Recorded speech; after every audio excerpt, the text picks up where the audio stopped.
Muy buenos días, El Salvador. Un placer más que enorme nuevamente volvernos a reencontrar en este espacio de entrevista al punto con Sergio Méndez. Esta mañana estaremos conversando con el ex magistrado de la Corte Suprema de Justicia y destacado jurista Ulises de Dios Guzmán, como ya lo habíamos adelantado en nuestras diferentes redes sociales. Estaremos conversando de todo, absolutamente de todos los temas de coyuntura, de actualidad que usted desea conocer.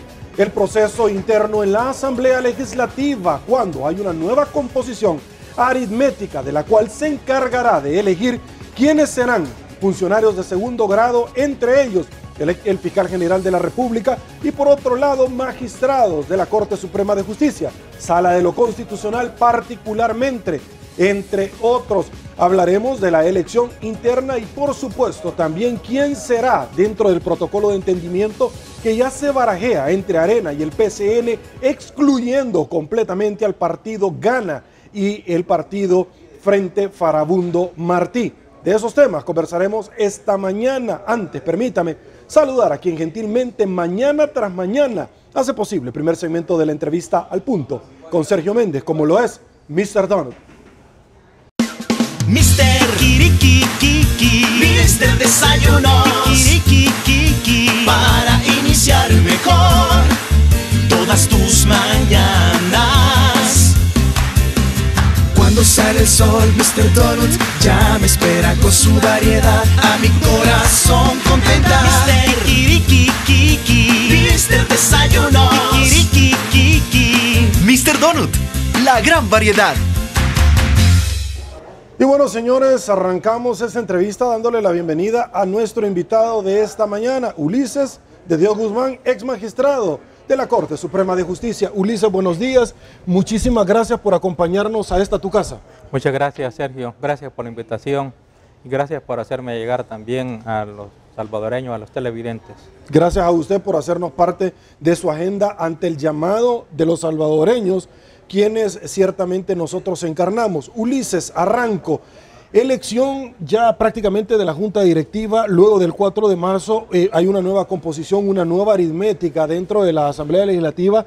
Ya se anunció desde los primeros días de esta semana un bloque de derecha, donde está constituido tanto el partido Arena, que obtiene 37 diputados, 2 diputados más de lo que tenía en la pasada campaña electoral, pero adicionalmente se une al no partidario, a los que obtuvo en coalición, pero también a los que obtuvo el partido PDC y PCN, de los cuales excluyen completamente en esta nueva realidad política de este país, les guste o no les guste, a Gana y al FMLN. ¿Tu opinión? Bueno, creo que en esta decisión, en realidad, es una decisión delicada, sobre todo por la cuestión de proyección de imagen para Arena, porque Arena, con esa mayoría de 37, proyecta la percepción de que es quien puede manejar la Asamblea, pero no lo puede ser realmente solo, ni con mayoría simple, ni con mayoría calificada. Mi primera impresión es que a Arena, que es quien va a competir por la elección presidencial, no le conviene estar disputando la presidencia de la Asamblea Legislativa, porque va a dar la percepción de acumulación de poder frente a una elección presidencial. Eso como primer punto. Segundo punto, es algo sorprendente el hecho de que excluyan a Gana. Digo, es sorprendente porque en realidad la exclusión de Gana, que es un partido que tiene 10 diputados, es un partido muy importante y que con esos 10 diputados puede el Arena formar mayoría simple. Quiere decir que si excluye, porque por oposición natural, se excluye a el Frente y ahora se excluye por algunos intereses, porque ahí ya no es por incompatibilidad ideológica, sino que por algunos intereses se excluye a Gana. Entonces eso significa que hay una consolidación en un bloque solamente entre Arena con el PCN. Y es entonces, y bueno, y ahora PCN ya ampliado, porque entiendo que están funcionando como una sola fracción con la Democracia Cristiana.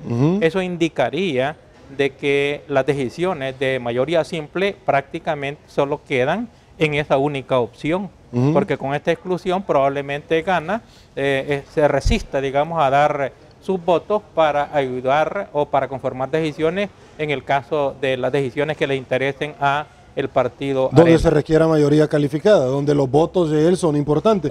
Pero eso será otra negociación, Ulises, no hoy por hoy. Es decir, yo no te llamo ahora a la fiesta porque no te necesito. Más adelante ya vamos a ver. Es decir, usted ya no es lo que un día fue.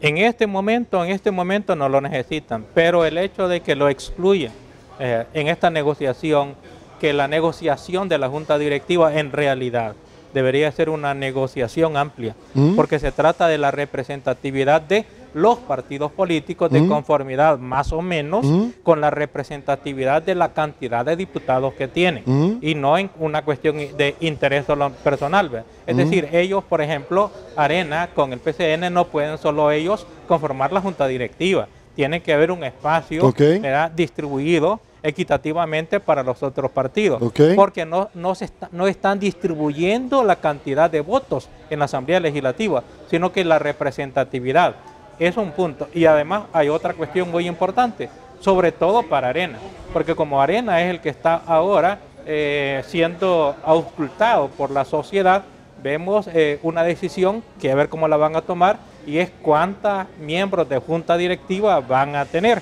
Van a disminuir y significativamente la cantidad de 14 o se van a mantener con los 14 miembros de Junta Directiva, porque a Arena le puede dañar el hecho de que se mantenga con 14 diputados, con 14 miembros de Junta Directiva.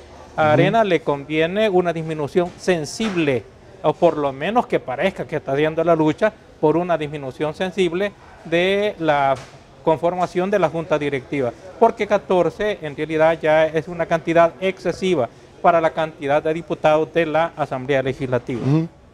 Ok, ahora, algo que también llama muchísimo la atención, Ulises, en torno a la elección de funcionarios de segundo grado.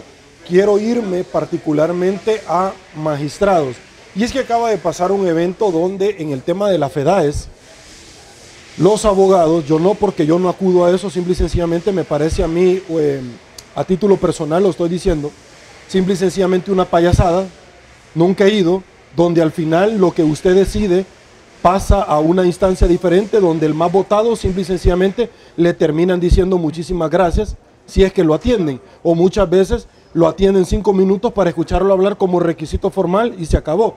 Vámonos entonces a este tema. La FEDAE es altamente cuestionada, ¿por qué? Porque en el pasado estuvo Claudia Ramírez, que a su misma vez era diputada, que a su misma vez era presidenta, que a su misma vez fue señalada de transfugismo del partido Arena, pero ella era la encargada de la transparencia dentro de todo esto y estuvo en la comisión de la cual ventiló los fondos de Taiwán. Perfecto. Nos vamos entonces en la actualidad. Gregorio Sánchez Trejo, ambos me parecen y tienen mi respeto, sin embargo, altamente cuestionado por su incorporación rápido y furioso en la CIGEP. También acá, de la cual muchas veces se le pidió por favor deslíguese. Sin embargo, al momento de remitir los expedientes, todos se pierden a excepción los del FMLN. Cuénteme, ¿cómo se come eso? Bueno, la verdad es que... Usted que fue candidato y fue magistrado de la Corte, cuénteme, ¿cómo se come eso? Yo realmente creo que es una gran negligencia o es un trinquete que no tiene gran eficacia. Digo, es un trinquete que no tiene gran eficacia porque el expediente de los candidatos en realidad está conformado por una serie de documentos que pueden reponerse y en pocos días, de modo tal que me parece que hacen más mal si es que lo hubieran extraviado realmente, ¿verdad? O mejor dicho, si lo hubieran extraviado como trinquete, hacen más mal haciéndola movida que no haciéndola, porque es reponible de forma casi inmediata todos los documentos, por un lado. Ahora, si fuese realmente una negligencia, me parecería a mí que entonces la FEDAES no administra con la diligencia, con el cuidado debido con que debe de administrar todos los expedientes. Y es también curioso de que los expedientes que se pierdan son como selectivos, ¿verdad? De un grupo no se pierde y todos tienen la misma característica y el color ideológico y el resto sí se pierde. Como que pareciera ser que tratan de perjudicar a los candidatos de la ideología de la derecha o por lo menos a favorecer a los candidatos de la ideología de la izquierda.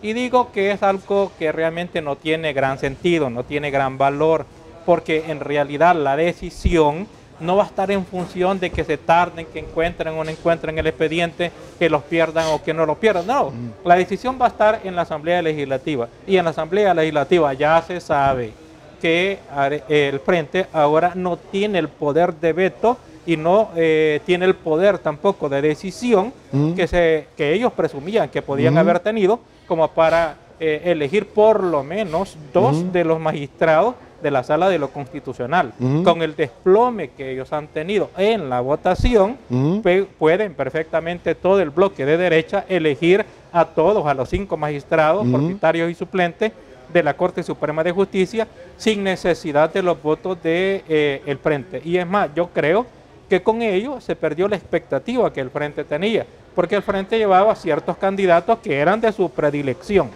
Ahora esos candidatos, en mi opinión, tenían una oportunidad seria, pero si el Frente hubiese mantenido su caudal de votación de 29 diputados en adelante, pero no fue así, sino que tiene ese desplome, saca solamente 23, y en consecuencia ya esos diputados que parecían ser los favoritos, digamos, del Frente, en mi opinión ahora ya no tienen ninguna posibilidad.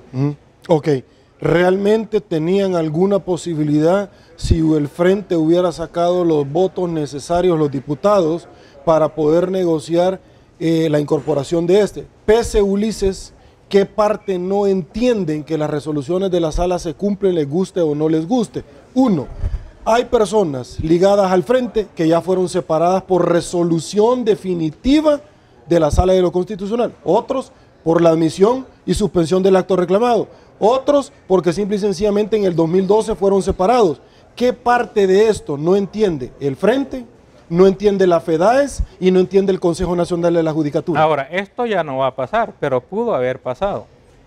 El Frente, si hubiese tenido de 29 diputados en adelante, bueno, simplemente se hubiera entrampado la elección de los diputados, hubieran esperado que salieran los magistrados. No, si de hecho van a esperar ahorita que salgan. Bueno, pero en realidad ya... Porque no solo en el Frente hay personajes así. Estos magistrados se eligen ahorita, esta misma sala los puede declarar inconstitucional. Correcto, a eso me refiero. Sí, pero es diferente ahorita, porque quienes pudieron haber hecho esa jugada para meter a los suyos hubiera sido el Frente. Porque el Frente son los que tenían, digamos... O sea, ¿usted le da un voto de confianza a la derecha? No. Digo que en un primer momento los que tenían ese señalamiento eran la izquierda, pero ahora eso ya desapareció. Ahora, el bloque de la derecha, que son los que pueden poner sus magistrados, también puede ser que tengan algunas preferencias, algunos apetitos, que pudieran eventualmente ser descalificados por la Sala de lo Constitucional. Si llevan algunos candidatos a magistrados con esos apetitos y con esas características de poder ser descalificados por las sentencias de la Sala de lo Constitucional, en tanto que esté la sala en funciones, pues no los van a elegir. Y ahí se va a ver, porque eso va a ser una señal. Si el bloque de la derecha no elige a los magistrados antes del vencimiento, significaría de que están retrasando la elección porque pretenden llevar también a magistrados identificados claramente con la derecha, porque no habría obstáculo para hacer la elección, puesto que ahora el Frente ya no puede causar el retraso.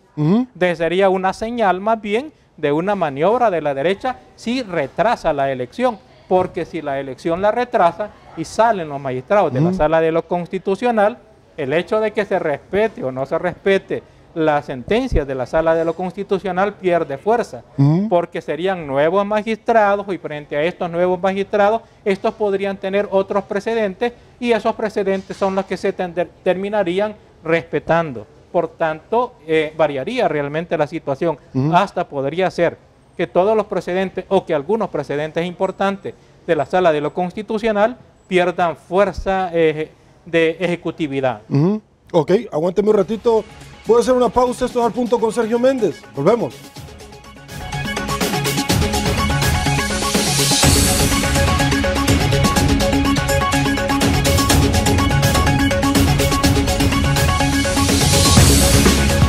Esta es la razón por la que dejamos todo.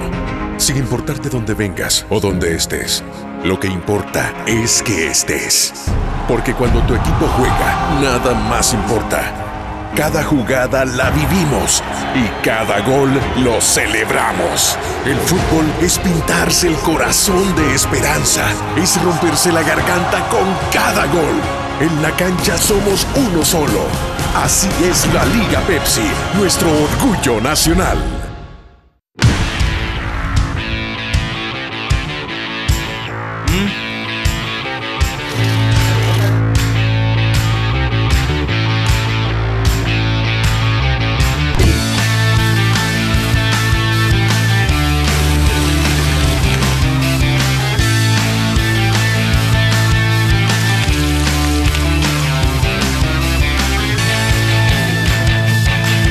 Mr. Donut, la gran variedad.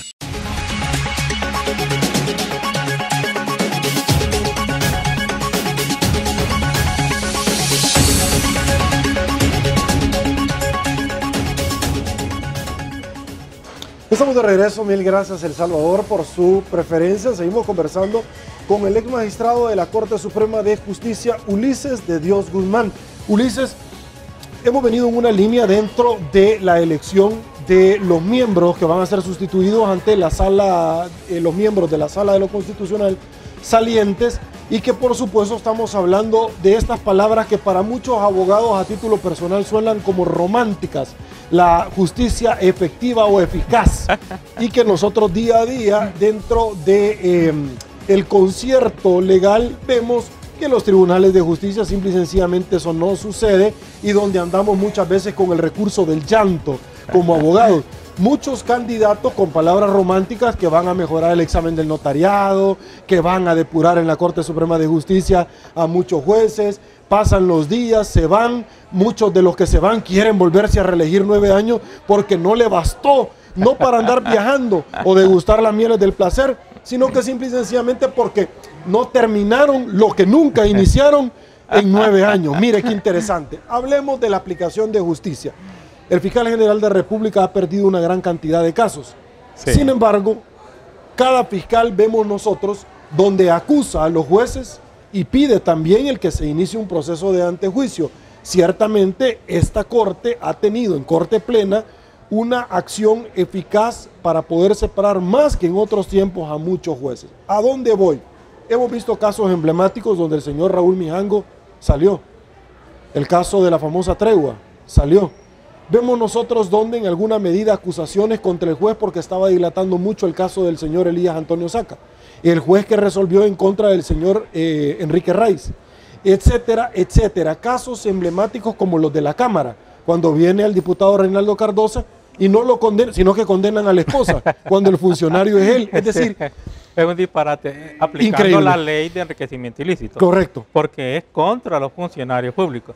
Ahora, la Constitución dice que para poder estimar la cuantía del patrimonio del funcionario es que debe de tomarse en cuenta el patrimonio de la esposa y de los hijos para poder estimar el patrimonio del funcionario. No es que la mujer y los hijos se conviertan en imputados o procesados. No. Eso no lo dice la Constitución. De modo tal que esas sentencias son inconstitucionales e incoherentes. Sí. Dirigidas en contra de quienes no deben de ser sujetos pasivos de la acción. Ahora, resulta inicuo muchas veces pensar este tipo de resoluciones y uno dice, Dios mío, ¿y de dónde se sacaron? Porque uno como abogado resulta incomprensible. Correcto, una falta de respeto a la inteligencia de uno cuando viene y le dice, mire, ¿qué es lo que trae como aparejada consecuencia una ley de esta naturaleza de enriquecimiento ilícito, de una ley de más de 60 años? Sí. Y que le intentaron cambiar, perfecto. ¿Qué es lo que es incomprensible? Bueno, porque ¿cuál es la pena? Devolver lo que supuestamente creció, patrimonialmente hablando, correcto, Estado, correcto, según la Constitución. Correcto, pero adicionalmente también la inhabilitación del cargo, pero terminan entonces inhabilitando a la mujer que nunca tuvo, y ahora absuelven a los dos. O sea, explica. Acto seguido, cuando se dio la primera vez, 3 días después el fiscal le dice, perfecto, así estamos. Entonces le aplicó la ley de extinción de dominio, porque ya se le estaba yendo por un tipo de esta situación. Ok, vemos ese caso, pero vemos otros casos, Ulises, donde la Administración de Justicia también resulta descabellado, con mucho respeto, ya que estamos acá en esta jurisdicción, en este Mr. Donut, yendo hacia Santa Tecla, que estamos acá en Merliot, precisamente, el descuartizador. Sí. También resultó para muchos, Dios mío, jalado de los pelos cuando sabemos que eso no se da y que la Fiscalía siempre se anda oponiendo a todo. Sí. Y una gran cantidad de casos. ¿Qué pasa, Ulises, realmente? Es decir, ¿la política está tratando de meterse en la justicia o la justicia está tratando de jugar política? Bueno, en mi opinión es que realmente ocurre lo que siempre ha ocurrido. La política está por encima del derecho y por tanto por encima de la justicia. Lo que ocurre es que el derecho tiene a varios románticos que creemos que el derecho es el que debe de imponerse a la política. Y entonces nos resulta incomprensible, chocante algunas decisiones en las cuales es el poder político el que se impone sobre el derecho. Eso es lo que está pasando. Pero naturalmente aquellos que creemos que debe de ser el derecho, no podemos tirar la toalla. Porque en este choque entre la política y el derecho hemos de tomar en cuenta como punto de partida que en el derecho es donde está la razón, en tanto que en la política está la fuerza. Y si nosotros pretendemos un Estado democrático, no podemos aceptar la política como el instrumento por encima del derecho. Lo que sí se ha confirmado es que cada vez más pareciera ser que el órgano judicial y la justicia se convierte en instrumento de la política, y eso es una degeneración del Estado democrático y del Estado de derecho también. Ok, hay una cosa que también pues llama la atención y es que viene la elección de magistrados. Ulises, hemos visto de pronto que la administración de justicia no solamente no avanza, sino que no hay nuevas obras, no hay una descentralización, no hay creación de nuevos juzgados. Al contrario, hemos visto una limitación en el trabajo del órgano judicial y dicen, mire que estamos nosotros saturados. ¿Por qué de pronto llegan magistrados, van magistrados y la cosa sigue igual? Es que, en mi opinión, no se estudia realmente qué es lo que de verdad estamos haciendo. Y algunos que pueden tener esa visión, porque de vez en cuando hay algunos que otros magistrados que entienden que primero, antes de tomar una decisión, debemos de ver qué es lo que estamos haciendo y cómo lo hacemos. Por ejemplo, en el caso del proceso penal, hay más o menos, así a un cálculo de pura empírica, más o menos como un desperdicio de un 60% de tiempo y de recursos en los que son las cuestiones de las decisiones, los llamamientos, las frustraciones, audiencias, etcétera. Más o menos desperdiciamos un 60% tiempo y esfuerzo. Imaginémonos lo que podríamos hacer si nosotros aprovecháramos ese 60% de tiempo y de recursos. Pero eso necesitaría que revisáramos los tipos de procesos que nosotros tenemos, simplemente para buscar celeridad y economía. Ya no digamos si también nos metemos a la parte de buscar eficacia en la justicia. Y la eficacia en la justicia nos llevaría rápidamente, por lo menos en la materia penal, a entender que la figura del imputado criteriado, mal llamado testigo criteriado, porque es un imputado criteriado, es violatoria de la Constitución, porque termina la Fiscalía, el promotor de la acción, que es el que tiene la obligación de promover la acción y que no tiene facultades, según la Constitución, de absolver a un imputado confeso, lo absuelve, lo declara impune al concederle el criterio de oportunidad, y este sujeto, que es evidentemente el más interesado en mentir para eximirse de responsabilidad, con esa su declaración hace que condenen a cualquiera otro. Es un absurdo. Entonces, esa figura para nosotros, para nuestra cultura, para nosotros que estamos acostumbrados a mentir, pues no es la figura que nos proporciona seguridad, eficacia, certidumbre en la administración de justicia. Al contrario, ahora es la figura principal y por eso es que ya no hay intereses en desarrollar la investigación técnico-científica, porque ¿y para qué? Cualquier caso, por muy difícil que sea, en lugar de investigar técnico-científicamente, es mejor meterle un imputado criteriado. Con eso, adiós investigación y pueden obtener una condena. Ahora, eso en el caso de los tribunales. También vemos nosotros con que año con año, cuando vienen las elecciones, yo no sé si este es un tema populismo, yo no sé si este es un tema que realmente se aborda desde la óptica técnica, pero se dice, mire, señores, para darle dinero a la Fiscalía, al Ministerio Público, quitémosle del 6% de la Constitución que le corresponde a la Corte Suprema de Justicia. Es decir, ¿por qué salen con esto, Ulises? Cuando saben categóricamente que para reformar la Constitución de la República se necesitan 2 asambleas legislativas y que por criterio de la sala no deben de estar unidas. Es decir, hasta para la pena de muerte, de pronto un par de diputados hablando en elecciones, si saben que se necesitan 9 años en total, Ulises.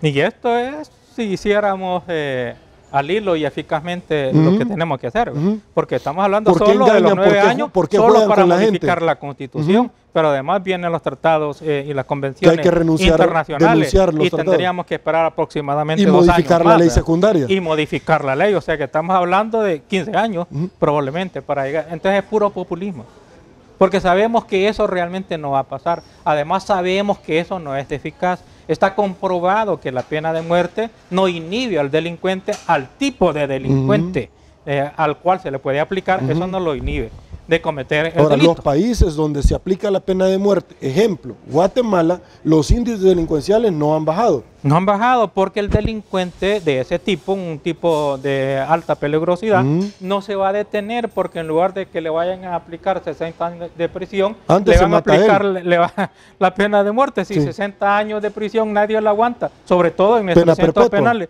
Y es peor todavía porque es una pena torturante, perpetua y torturante. Es mejor que lo maten de uno, ¿sabes? De modo tal que eso no es intimidante para ningún criminal de esa categoría. Ok. ¿Qué se debe de hacer? ¿O es falencia de la Fiscalía? ¿O ya está acostumbrado a limpiarse en los jueces? ¿O realmente estamos hablando de una verdadera estructura?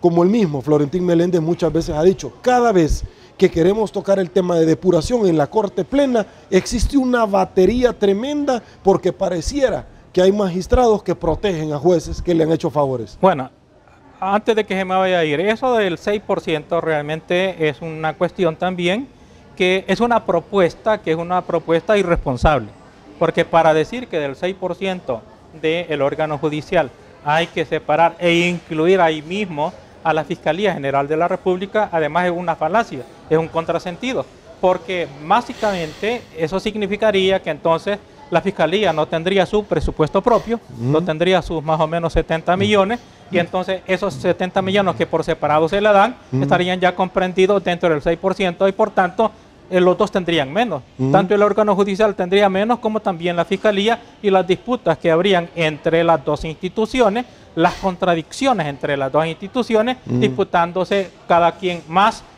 dinero de ese 6%, por una parte. Lo otro es el hecho de que antes de pensar en una propuesta hay que estudiar cómo es que se administra justicia, con cuánta eficacia, con cuánta economía, y por lo mismo en el caso de la Fiscalía, porque en el caso de la Fiscalía, o hablando por ejemplo de los delitos que son denunciados en la Fiscalía, que aproximadamente llegan a investigar más o menos un 10%, y quedan ahí un 90% que no son investigados, en la total oscuridad. Y de ese 10% que se convierte en el 100% de aquellos que promuevan acción, llegan hasta la sentencia condenatoria más o menos, y hasta mucho es, pero un 10%. Significa que promuevan acción sobre un 90% de gente que les decretan la detención, y que es un desperdicio de recursos del órgano judicial y de la misma Fiscalía para llegar a una condena de 10%, sin tomar en cuenta de que los que estamos cerca y conocemos cómo se administra justicia, sabemos que hay muchos inocentes en los centros penales, en ese 10%. ¿Qué significa entonces? Que lo primero que debe de investigarse es el desperdicio por la ineficacia en la promoción de la acción penal, que debe de regularse por parte de la misma Fiscalía, porque eso no necesita incluso de ley alguna. Debe de seleccionarse previamente los casos de mayor impacto, de mayor relevancia, y cómo es que va a aprobar, y al mismo tiempo no estar promoviendo acciones que de antemano sabe que no va a poder sostener y culpar por efectos simplemente publicitarios, para salir con un escandalazo a través de los medios de comunicación, y que posteriormente dentro de 6 o 7 u 8 o 9 meses después esté con un sobreseimiento o con una absolución, y entonces señalando impropiamente al señor juez, porque aquí hay una distorsión. Cuando la fiscalía señala o insinúa o puede decir que el juez es el que no está resolviendo apropiadamente, es una contradicción al sistema, porque el sistema está diseñado para que las resoluciones de los jueces se vayan a contradecir en un sistema jerarquizado de recursos, de modo tal que no hay por qué estarse dirigiendo en contra del juez. Lo que tiene que hacer es meter el recurso de impugnación hasta que eventualmente llegue a la Corte Suprema de Justicia y sea la Corte la que dirime el conflicto. Pero no hay necesidad de que el señor fiscal esté chocando en contra de los jueces, porque también eso se interpreta como una especie de intimidación, y eso es absolutamente contrario también al sistema, porque el juez es el que debe de controlar la legalidad de la promoción de la acción. Entonces es inválido que el señor fiscal trate de intimidar a los jueces. Eso es una contradicción.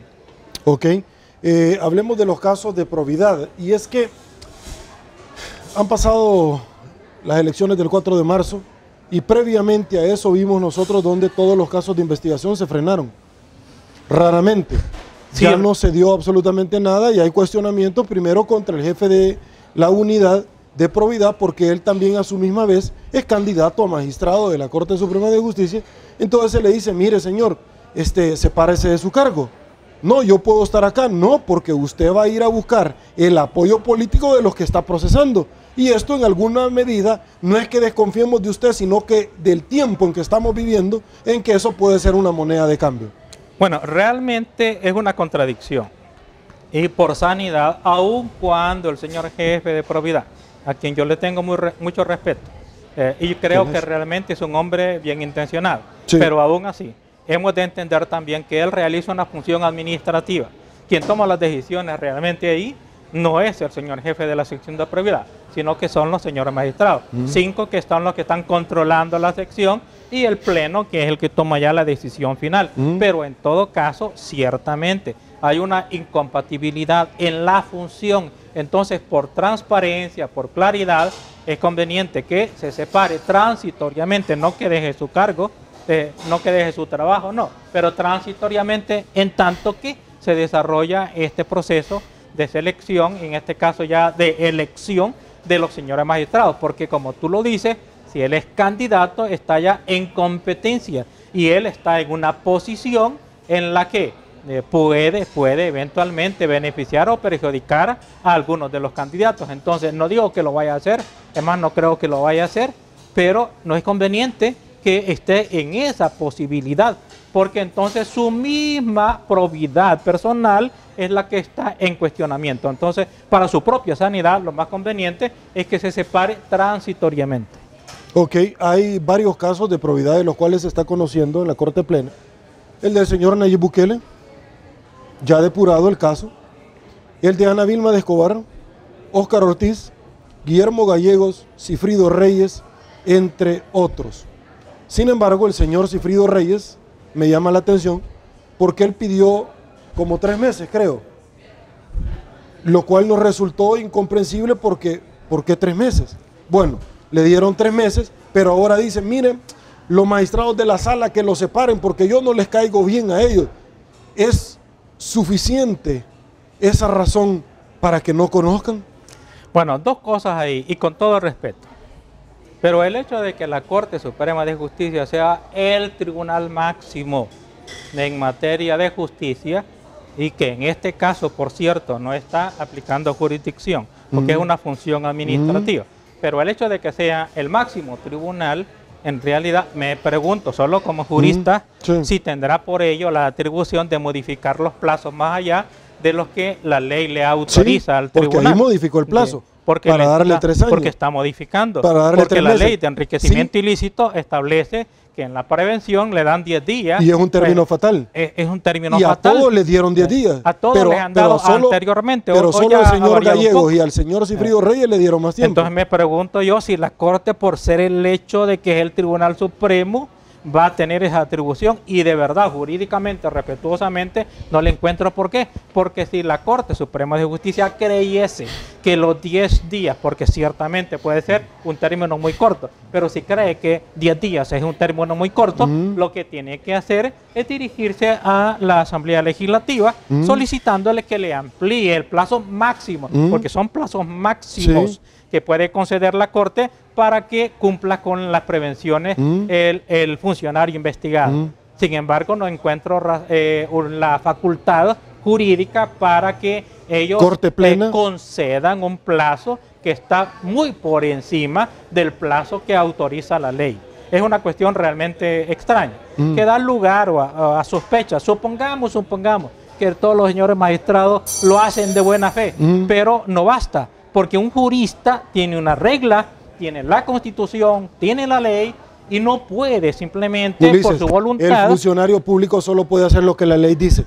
De ahí no nos perdamos, no nos demos paja. Voluntad. No puede Mire, yo es que soy buena persona, yo quiero... No, hijo, es que aquí no es que usted sea buena persona, no puede, no puede, pero además daña un poco la imagen del funcionario, aun cuando lo haga con buena intención. Supongamos que lo hace con buena intención, pero entonces se convierten en sospechosos. Y entonces, para evitar eso, simplemente obedezcan la regla.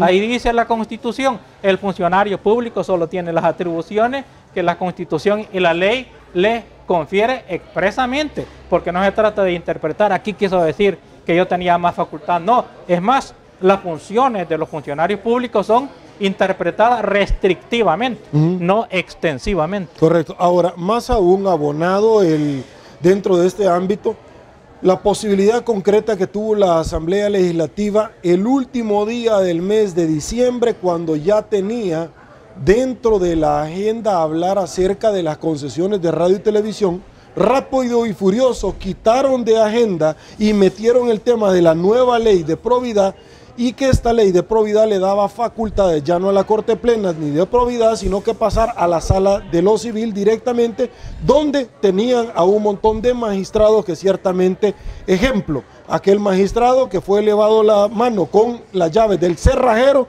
que fueron precisamente a ingresar. Es decir, modificaron completamente todo, iba a entrampar todo. Ahora, ya han habido intentonas para tratar de una u otra forma de detener todo esto, pero los mismos diputados que están siendo investigados con sus votos fueron los que hicieron precisamente la nueva intentona para parar todo eso.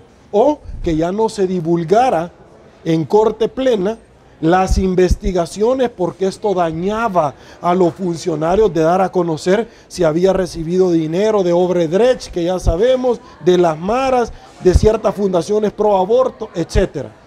Bueno, quiero señalar una cosa, y es el hecho de que yo realmente creo, y mi regla es como jurista, y más cuando fui funcionario público, que debemos atenernos a lo que dice la Constitución. Y en este caso en particular, sí hay que reconocer que la Constitución, en el artículo 240, establece que la información de la investigación profesional sirve solamente para esos efectos, de modo tal que establece una reserva. Eso sí lo establece la misma Constitución. Yo sé que los ciudadanos quisiéramos saber qué pasa, pero también hay que señalar que hay casos en los cuales puede ser que el funcionario público, aunque le parezca increíble a la gente, tenga una imagen de haberse enriquecido ilícitamente y no lo sea. Y para un funcionario público proyectar esa imagen o que se interprete de ese modo realmente es un daño grande para el funcionario. Pero también, por otro lado, hay que ver que la ley, tal como estaba diseñada, era una ley bastante contradictoria. Es más, por ejemplo, lo que la ley vigente. La ley vigente y la que se intentó. Pero la ley vigente tiene 60 años. Pero las dos tienen ahí sus contradicciones. Ahora, con relación a la nueva ley, al intento de la nueva ley, sí... que la declararon inconstitucional, de hecho, la declararon inconstitucional, pero lo que quiero señalar ahí es el punto de lo que tú mencionabas, de la competencia que se le daba a la Sala de lo Civil. Eso es también inconstitucional, porque la Constitución establece que la competencia es de la Corte Plena. Por tanto, no es de una de las salas, sino que de la Corte Plena. Y en su caso, si hubiese sido por competencia material, tuvo que haber sido la Sala de lo Contencioso Administrativo, porque no está conociendo de un asunto civil, está conociendo de un asunto administrativo. Entonces hay una contradicción ahí. Pero en todo caso, ninguna de las dos salas, sino que tiene que ser la Corte Plena. Ok, ahí es donde de pronto queda la salvedad. Si los amigos de ellos estaban en la Sala de lo Contencioso, y que por eso no se fue para allá. Señores, vamos a una nueva pausa. Aguántenme un ratito, por favor, la Eso idea. ocurre cuando no se hace lo que dice la Constitución y la ley. La perfecto. sospecha de por qué lo hicieron. Magnífico. Pausa en Al Punto con Sergio Méndez. Volvemos.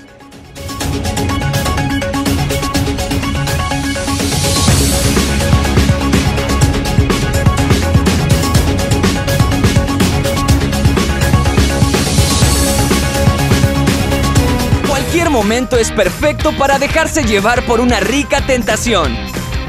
¡Nieves! Puede venir en muchísimos sabores, Banana hawaiana. tan natural como la fruta. Banana split. Increíbles mezclas. Cake helado. Cappuccino. Hay una gran variedad de especialidades. Sundays. Puedes escoger la que más te guste y disfruta una tentación bien helada.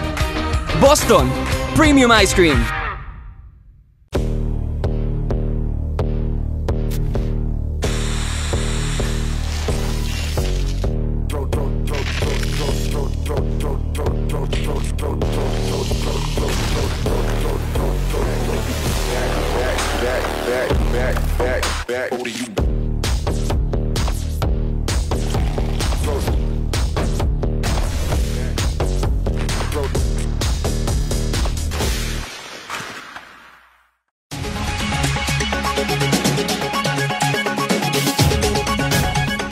Estamos de regreso. Mil gracias, El Salvador, por su preferencia en Al Punto con Sergio Méndez. Ulises, quiero compartir con usted y con los amigos televidentes el tradicional collage de noticias de los hechos más destacados y que muchos rotativos han suscrito en su madera. Producción, acompáñeme. Dice así, por favor.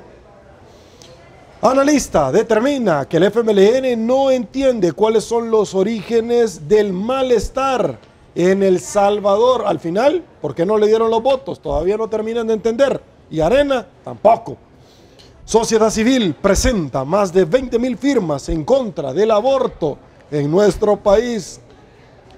Testigo criteriado dice que recibió 7 millones en el gobierno de Elías Antonio Saca. Lo manifestó en audiencia preliminar, señores, y por supuesto se especula, dicen, a mí no me crea, que puede andar por un ex entrevistador. Fiscalía General de la República debe de presentar nueva acusación en caso jesuitas. Uy, uy, uy. Se pide despolitizar elección de magistrados de la Corte Suprema de Justicia.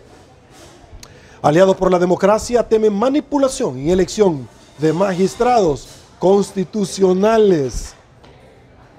Defensa, Elías Antonio Saca, dinero del gobierno fue a sobresueldos. Bueno, y todavía hay ciertos exfuncionarios que recibieron sobresueldo y bien, gracias.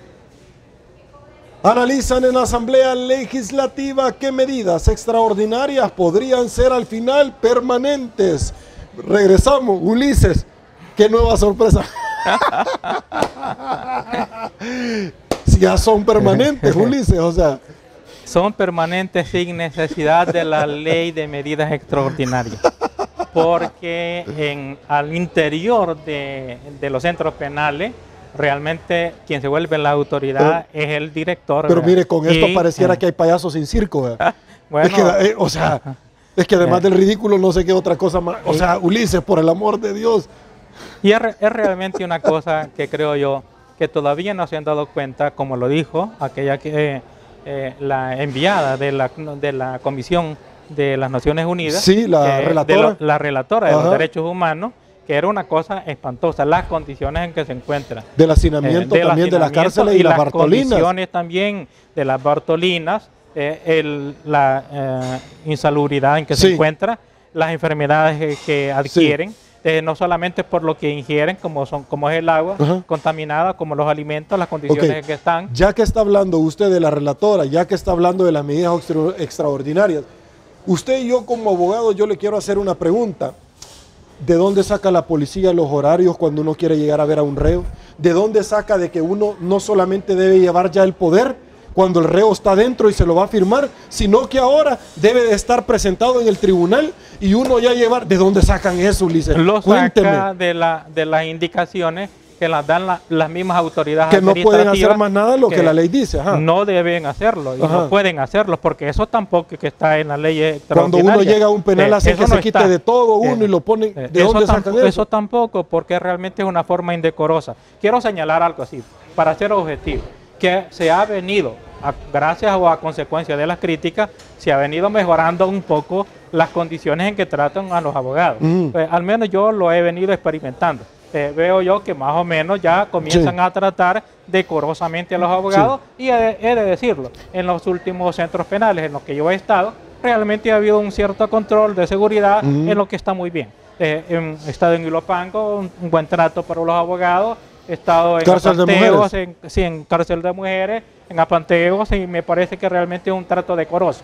Lo que ocurre es así, y es el hecho de que, no sé si maliciosamente, no por parte de los custodios, sino que por parte de las autoridades no les proveen del instrumental técnico necesario como para que no haya tanta burocracia. Porque, por ejemplo, para comprobar si alguien que llega ahí es abogado o no, pues no debieran de estarle pidiendo absolutamente nada, ¿va? Sino que apretar un botón y va a aparecer, si estuvieran en línea con la Corte Suprema de Justicia, va a aparecer ya abogado o no. Y en consecuencia, asunto terminado. Pero si le piden, vaya a sacar una fotocopia, y ocurre que ellos no sacan la fotocopia, sino que hay que salir a saber hacia dónde para sacar la fotocopia, y ya se vuelve en un problema. Se vuelve en una parte burocrática que enreda no solamente al mismo magistrado, también a los señores custodios o los que están atendiendo, hacer más trabajo de él que sea necesario. Por ejemplo, para nosotros los abogados, llegar a un centro penal para llegar a platicar con un cliente, no necesitamos de estar en contacto con nada. Es más, gracias a Dios que no haya ningún contacto y no haya posibilidad de intercambiar absolutamente nada. Mucho mejor, si así fuera y hubiera garantía de que no hay contacto físico en lugar en donde es absolutamente visible que hubieran cámaras, no oyendo lo que dice el abogado con su cliente, pero sí garantizando que no hay intercambio de objetos ilícitos, entonces pues pasaría el abogado sin el maltrato que en ocasiones dan en los registros. Digo que en ocasiones, porque las últimas veces para mí el trato ha sido bastante decoroso, de modo tal, pero se vuelve burocrático todo eso.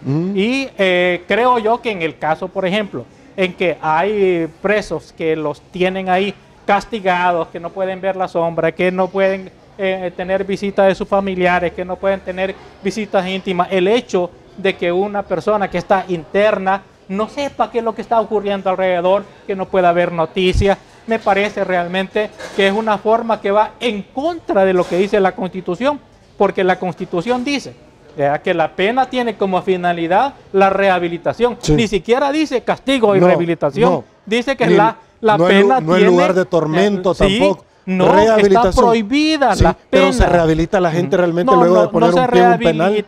Es que no puede rehabilitarse. Ninguna persona puede rehabilitarse de ese modo. Si a un ser humano lo tratan como bestia, termina convirtiéndose en bestia, y cuando salga va a tratar a los demás como bestia. Y es más, en aquellos casos en los cuales hay gente que es inocente, imagínense ustedes el rencor en contra del sistema, de las autoridades, de la persona condenada inocentemente y de los familiares también. Y eso ocurre con gran frecuencia, con mayor alto porcentaje del que debiera haber. ¿Por qué razón?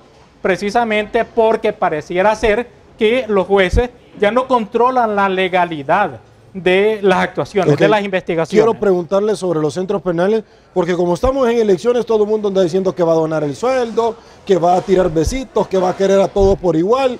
La pregunta es, ¿usted cree en el leasing de los centros penales?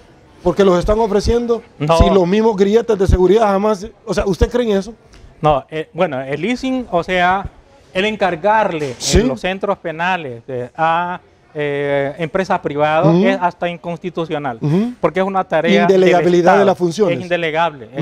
Es el Estado el que debe de encargarse y asegurarse de que el interno sea rehabilitado, sea readaptado a la sociedad, y eso no se le puede encargar a un empresario, porque el empresario no tiene esa finalidad que la Constitución le impone al Estado. El empresario tiene la finalidad de ver cuánto gana en ese negocio de la administración del centro penal, y no necesariamente de la finalidad que le establece la Constitución. Ok, y entre más reos me traigan, más gano yo. Por supuesto, porque es negocio, porque hay una contradicción. Sí. Yo no estoy en contra del sector privado, al contrario. Yo promuevo el sector privado, pero hay funciones del Estado que son indelegables. Ulises, resolución de la Sala de lo Constitucional desde la administración de Elías Antonio Saca, pasando por los 10 años casi por cumplir del partido FMLN, la Sala le dice, señor, ya estuvo suave con la Fuerza Armada. Ya, señores, o sea, yo les doy un tiempo para que ellos regresen al ente castrense, para que ellos regresen al cuartel. Sin embargo, vemos nosotros que en la práctica eso es prácticamente imposible. Bueno, es que en realidad, en mi opinión, en el caso de la Fuerza Armada, si estamos hablando de la persecución que se está haciendo, sí, o si vamos a hablar de las funciones. De las funciones de la Fuerza Armada en acompañamiento a la corporación policial. Porque las funciones también hay que ser aquí sinceros, que la utilización de la Fuerza Armada como acompañamiento y auxiliar de la policía para la prestación de la seguridad pública, eso viene desde todos los gobiernos anteriores, por lo menos después de la guerra. Pero supuestamente iba a ser algo transitorio, pero ahora ya es algo permanente. Y entonces hay que enfrentar el punto. Se está violando la Constitución cada vez que hay un decreto de prórroga en donde se utiliza la Fuerza Armada como un instrumento supuestamente transitorio para auxiliar a la Fuerza Armada, a la Policía Nacional en la seguridad pública. Se está violando la Constitución. Y eso significa que simplemente no hemos abordado el problema de qué hacer con la Fuerza Armada, porque eso también plantea un problema, y es el hecho de que a la Fuerza Armada la hayan privado constitucionalmente de encargarse de la seguridad pública, no obstante de que contradictoriamente es la institución que supuestamente mejor ha obedecido los acuerdos de paz y en consecuencia se hubiese convertido en la institución de mayor confiabilidad encargada de la seguridad pública, pero en este momento no es así, está excluida por la Constitución, y si está excluida por la Constitución y se le quita esa función, que es la única función esencial, entonces queda un problema, porque las demás funciones, la función de garantizar la integridad del territorio y la soberanía nacional, ¿en qué momento la ejerce? Son como funciones virtuales y eso podría eventualmente poner en cuestionamiento la necesidad de la Fuerza Armada, de modo tal que debe de abordarse el punto, porque esto se va agotando, debe de abordarse el punto de qué hacer con la Fuerza Armada, si la vamos a tener que realice constitucionalmente una función sustancial y útil para la sociedad, pero no que esté realizando una función de seguridad de la policía en contra de lo que establece la Constitución. Abordemos con seriedad el problema. Perfecto, voy a otra pausa, volvemos.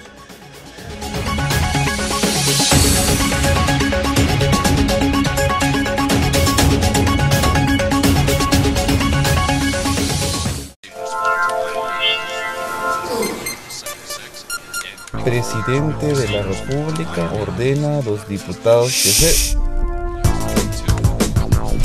Protestas en el centro capitalino causan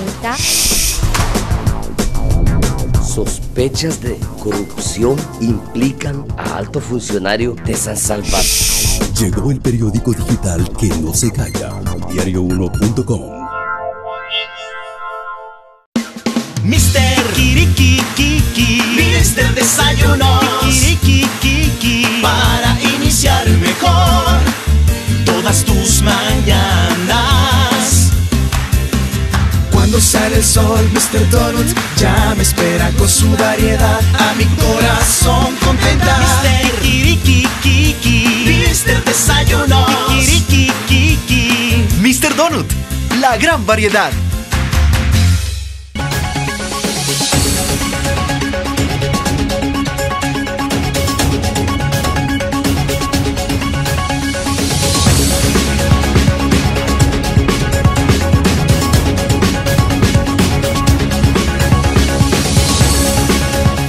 Estamos de regreso a El Salvador, mil gracias por su preferencia. Nosotros llegamos al final de esta, su entrevista al punto con Sergio Méndez, no sin antes agradecerle a ustedes y a nuestro invitado Ulises Muy Fino, gracias por haber atendido el llamado. Sergio. Muchas gracias.